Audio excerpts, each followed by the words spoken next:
Hello,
everyone, and welcome to Dreamleapers Inspiration.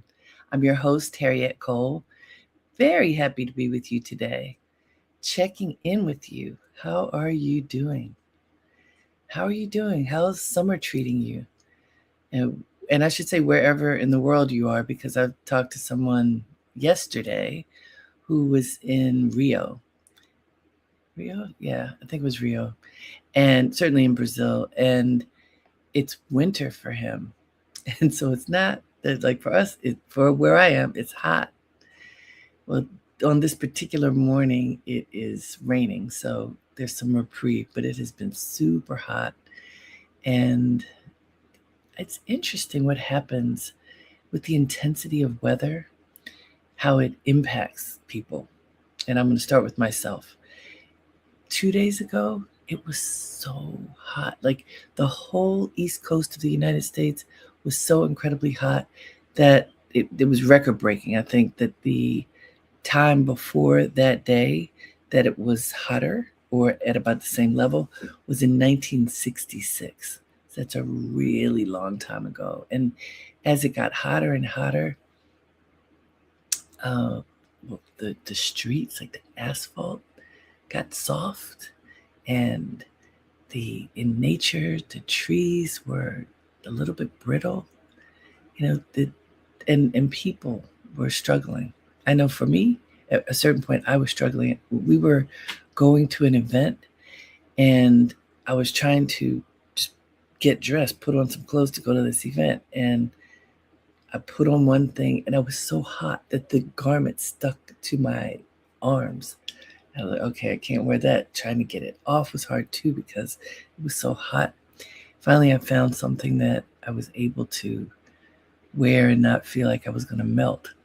But just physically being in space when the temperatures are extreme can be difficult. And I thought about that because if you extrapolate that beyond the physical is obvious. Like when something physical happens and you have a reaction to it, and I had a big reaction. But we have reactions to way more than the physical. We have reactions on different planes of being, including on the spiritual plane, without necessarily even realizing it. And how things happen in our world and how we react to the things that happen can be profound. I am calling this week's inspiration, the focus, accept yourself. Accept yourself. Accept yourself for who you are. When someone offers you a gift and you accept it, you receive it. When you truly receive it, you take it in with love and gratitude. How do you take yourself in? How do you react to you? How do you treat yourself? Do you ever think of yourself as a gift, like this gift of you, and let me accept this precious gift of myself and be grateful for me and for the life I'm living, for the choices I'm making, for the people who are part of my world, for everything that makes me who I am. And I'm going to tell you, a lot of people don't think about that. We often think in comparisons. I compare myself to this one or that one, and depending upon who it is, who's part of the comparison, I measure higher, lower. Maybe there is no measurement because, they're off the charts in one way or another. We do a lot of comparing, and I think a lot of that comparing just makes life more complicated than it needs to be. Um, Thank you, Sekou. Thank you for liking my glasses. They're hiding a bit of fatigue. And since I say that, I'm on a crazy deadline. And every time my team and I think that we have gotten to the finish line, there's one more thing to do. So we collectively don't have the energy that we sometimes have, but happy to be here nonetheless. But this notion of accepting yourself for who you are, really loving yourself for who you are, getting to know who you are, and subconsciously receiving, this is who I am. This is, kind of figuring out, why are you here? What is your purpose? And how can you live optimally? I think it starts with accepting who you are. And I think that can be really challenging for most of us.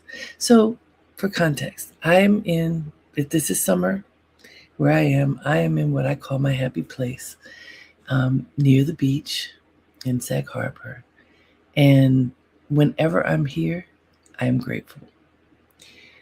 Also, because I've been so busy, even though the beach literally is a few steps from where I am, I have hardly been there because I've been typing at this computer, editing, figuring things out, and not able to step away very much. But I'm still here, and it makes me happy. Also, where I am is in a place where people make lots of comparisons. This community, there's the community that I'm in, and then the community that grows from there. It's called the Hamptons, and it is famous for being in the center of the world of comparisons. Who is grander than the next? Who has the most fabulous property? Who has the most money? People don't say it in that way, but you see it. There's a lot of wealth here. There's a lot of posturing here. There's a lot of style here. There's a lot of beauty here, but there's a lot of comparison. And no matter what community you're in, because this is life, right? If there's a community, there can be comparison. There often are hierarchies, and it's the natural part of human nature that hierarchies in community happen. Whatever your community may be, because I'm saying this about where I am because it's really obvious here. I'm going to guess that it's true wherever you are. There's hierarchy in community. There's the people at whatever the top is, people coming all the way down in the middle and to the bottom. And what does that mean? What I've learned is that we are all important and necessary in order to have a thriving community. You need people at all levels. And also, depending upon where you think you fit, you can have a bit of discomfort. Well, do I belong here? Am I worthy of being in whatever the space is where I find myself? What do I need to do to myself, for myself, in this space in order to be worthy? Worthiness is one of those topics that we could contemplate forever. And very often, people have a relationship to worthiness that is not healthy. So, in thinking of accept yourself, accept the gift that you are, accept you as you are, as beautiful and worthy of all the love and affection and attention and respect that there is, because every one of us is deserving of that. But we often don't think we are. We often think, well, if only I did X. When I get to this place, then everything's going to be okay. When I accomplish this goal, then people will treat me in a particular way. When this happens, whatever this is, the if only when is somewhere in the distance. And we find ourselves yearning for the thing in the distance, which goals are great, but what I'm talking about is a little different. When we find ourselves yearning for something in the distance, and until we get there, we don't feel worthy, we are not accepting ourselves. We are saying, one day you may be worthy. Not today. Today you don't deserve the love, the attention, the respect that you believe you would like to have because you have not done X, Y, Z. Now, we can look at that and unpack that a little bit more. If there are things that you need to do in your life, in your world, to get yourself right, to get centered, of course you should do those things. If there are actions you need to take to resolve things that you have done or said or not done or not said, you should do those things. I'm not saying you should give yourself a pass for anything that you should have taken care of that you didn't, or that in time you can improve upon. That's different. But as you are, how can you accept yourself as you are without falling into the trap of thinking, well, if only I had what he had or she had, if only I had done X or Y or Z, then something may be different. Because it's not helpful, it's not healthy, and it just keeps you spiraling in a way that is unproductive. And then it makes it impossible for you to get to whatever the goal is. I hope that makes sense to you. It's I've thought about this a lot because I realize it's a slippery slope. It's so easy to fall into the trap of thinking that things will be better over there. And it's also tricky. Think about it. If you think about spirituality and religion, we are taught over yonder, over there. When, in this life, you may not get it, but when you go to heaven, everything's going to be okay. I'm not here to debate your faith, but I am here to suggest that it is possible to have the relationship with yourself where you experience heaven on earth. I told you I'm in my happy place. When I am here, when I'm walking on the beach, even by myself with a group of people, it doesn't matter, seeing the water, seeing the sky, toes in the sand, I'm happy. I feel it. It doesn't matter what's going on. It doesn't mean that whatever is going on isn't real. It doesn't mean that if there's a challenge before me that I can act like it's not there. It's not that. It's on a deeper level. For me, the anchor in being in a physical place like this is it reminds me of how big God is, how vast the universe is, and that I'm so fortunate to be a part of it. And when I feel that I feel overcome with gratitude, like filled with gratitude. And so even the biggest challenge seems a little less. Or another way of looking at it is even the biggest challenge seems like something that I have the capacity to examine honestly and try to address. Not stuff it in a corner or hide it or pretend like it isn't happening, whatever it is. So let's look at the quote that we found today. It kind of has an interesting way of looking at accept yourself. This quote, which Fallon's going to pull up, is, let's see. It's from Carl Jung. Are you able to pull it up, Fallon? There it is. Your vision will become clear only when you look into your heart. Who looks outside dreams. Who looks inside awakens. That's Carl Jung. So this is an interesting one because, I believe in dreams. And it is true. The dreams, well, I feel the dreams are outside and inside and outside. But listen to what he's saying. Your vision will become clear only when you look into your heart. I 100% believe that. Your vision will become clear only when you look into your heart. What is in there?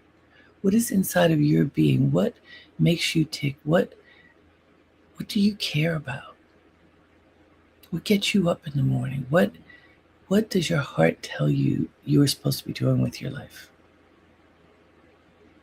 You have to be still and listen. If you are constantly moving, constantly talking, constantly engaging on the outside, you don't have a chance to connect to the inside, to know how are my dreams, my thoughts, my engagements with others aligning with what my soul has to say. I think that's when Carl Jung is saying, who looks outside dreams? Yes, you look at the world. What's going on? What do I see for myself in the world? I think dreams are good. Obviously, I do. But how do you take the dream and manifest it? And he says, who looks inside awakens. So, yes, you have your dream, but then you go inside, you get still, you listen, you observe. What is it within the space of your dreams that is real for you, for your life? We can dream a million dreams. We can, I want to do this. I want to do that. I want to do this. If only sometimes fall in the space of dreams too.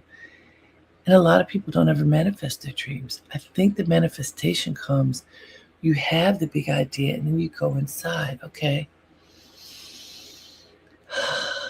what do I do with it? Where is it taking me?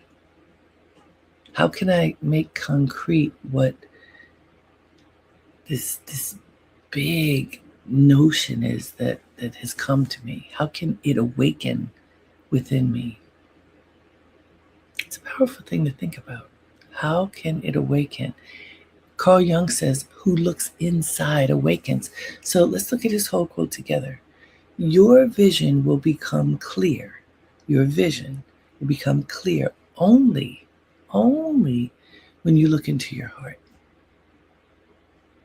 Who looks outside dreams. Who looks inside awakens. I want to be awake. I want to be awake to the possibilities that are before me. I want to see what's in front of my face. I've said this many times, but there have been moments in my career when I had this big question. What am I supposed to be doing? What's next? And right in front of my face was something that I was working on, but I hadn't looked at it with the reverence that probably I should have. And in that moment, that aha moment, I was asking my heart, what am I supposed to do? And the answer was right in front of my face. So I want to ask you, has that ever happened for you?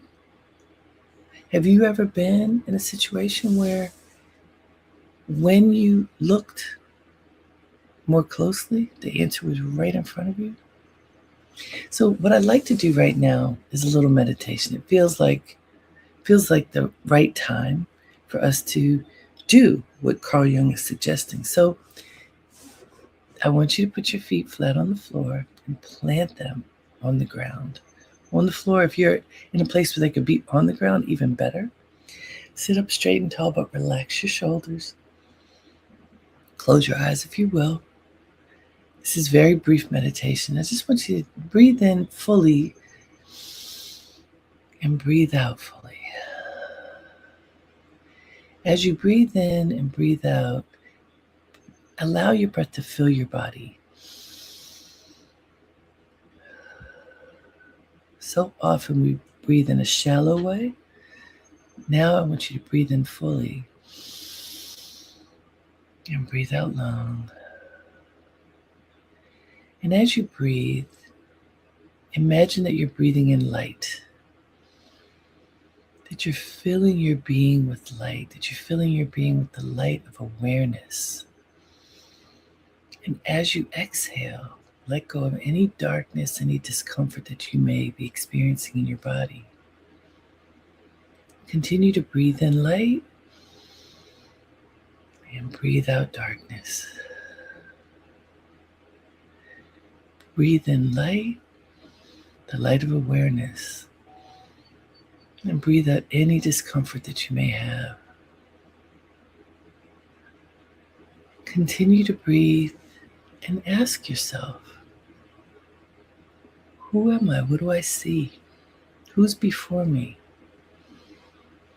Who am I right now? What thoughts, what words, what visions come before you when you ask yourself, who am I? What do you see right now? Don't go down the old rabbit hole. Well, I used to be this, I used to be that. No. What do you see? What do you feel? What do you experience is you right now? If you look into the mirror of your soul, what do you see?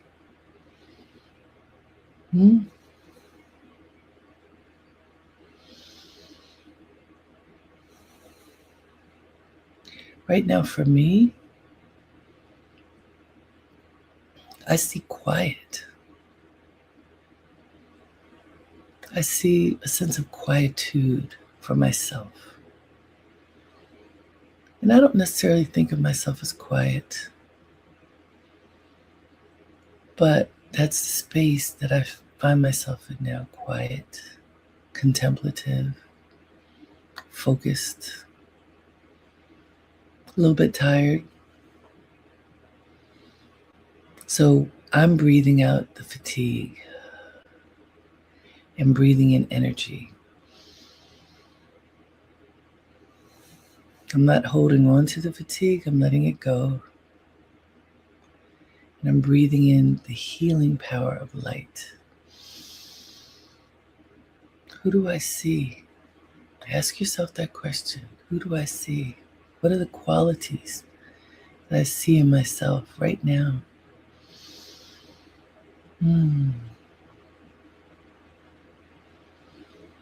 Who am I?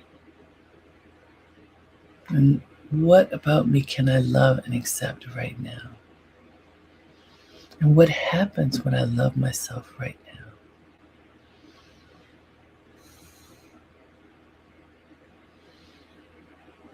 Okay, let's gently open your eyes. If you have something to write on, write down what came up for you. Whatever came up, what did you see? What did you feel about yourself? From the prism of accepting yourself, what did you see? I want to tell you a story yesterday. So I said busy, but I decided to pause. And I had some people over for dinner. We sat outside. It was really lovely. It's summer, so people are entertaining. Lots of people are entertaining. And so there was a lot of activity. A lot of other people were doing things. And I made the decision, I'm not going on this particular day here, there, and everywhere because it was too much. I want to do something at my space that's chill, that's lovely, that's small, manageable. And because I also am part of a community of people who are doing a lot of things, there was a moment when I thought, am I supposed to be over there, wherever that was? Well, it was a place, but in the moment that I had that feeling inside, I the calm went away. It was the, ooh, should I be over there? I know so-and-so is over there. And then I took a breath and I looked around and I realized I'm exactly where I'm supposed to be. And I'm happy. But when you have those moments where you doubt and you go, oh, should I be over there? Should I be doing that? Should I be in that space as opposed to this space? In those moments when you have those doubts about who am I, where am I supposed to be, what am I supposed to be doing, your balance, you lose your balance. And I'm going to tell you this happened to me in a beat. It wasn't long, but it happened. And I'm sharing it with you because in every moment you have the choice. Am I being grounded in this moment, or am I fluttering and wishing to be somewhere else? As it turned out, the place where I thought perhaps I should be, the host of that event came. I had invited her to mine. She came over toward the end of my gathering and was so grateful to be able to spend a few minutes with us. When you accept yourself for who you are, where you are, you believe that what you're doing is your very best, you can let go of whatever those tentacles are. Should I be here? Should I be somewhere? Should I be doing something different? If I did something different, what might happen? All of us are susceptible to this. This is why I'm sharing it with you. It's a subtle thing. It was so subtle. It wasn't a big deal. But energetically, it was something. And in that moment when I was feeling a little funny, should I have made this decision or should I have done that? When I took a breath and looked around, like, I made the right decision for me, accepting where I was at the moment, what I wanted, what my capacity was, and the curation of people who were in my space. It was beautiful and simple and perfect for me and for them. Because I believe that's what happens. If you listen to your heart, if you follow your heart, if you curate your life based upon being in alignment with who you are, really accepting who you are and honoring that, not going, well, what if I had X, Y, or Z? No. Honoring where you are in the moment. When you do that, life gets sweeter because you attract what you value. It's not a pull. It's a calm and a confidence, an assuredness. I believe it comes with accepting yourself, with taking the time to get comfortable in paying attention to your heart. What do I want? What do I deserve? Who am I? So I implore you, whenever you feel that little funny thing like, am I where I'm supposed to be? Doubting yourself, do that 2-3 minutes of breathing, connecting to the core of who you are, planting your feet, breathing deeply, allowing yourself to go inside and connect to you, to your heart, accepting yourself for who you are in the moment. When you can do that, I tell you, your vision becomes clearer. It does for me every time. Now, sometimes, like I just described to you this tiny little thing that happened for me and made me question for a moment, should I be somewhere else? That was really small. There are other times for me when whatever I'm grappling with is huge, and it could take hours and days and weeks of meditation and focus and journaling and prayer and all kinds of things to wrestle myself out of a difficult position. Not everything is taking a breath and it's okay.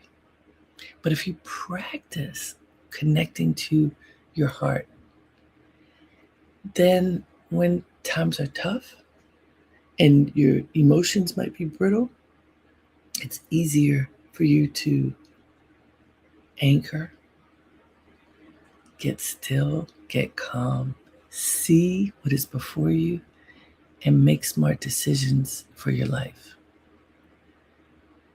I know it works. It worked for me in that small little thing yesterday. It works for me in so many different ways, and I recommend it to you. A little bit of meditation, a little bit of grounding. Connect to your greatness. You will get clarity of vision of who you are, what you need, what you deserve, and what you should do next. And then you just have to do it. Thank you for joining me. I hope this was helpful. Hope you can use these tools as you go through the week. Accepting yourself for who you are is the best gift you could ever give yourself. So don't you think you're worth it? I know you are. Until next time, have a great day and make it count. Namaste.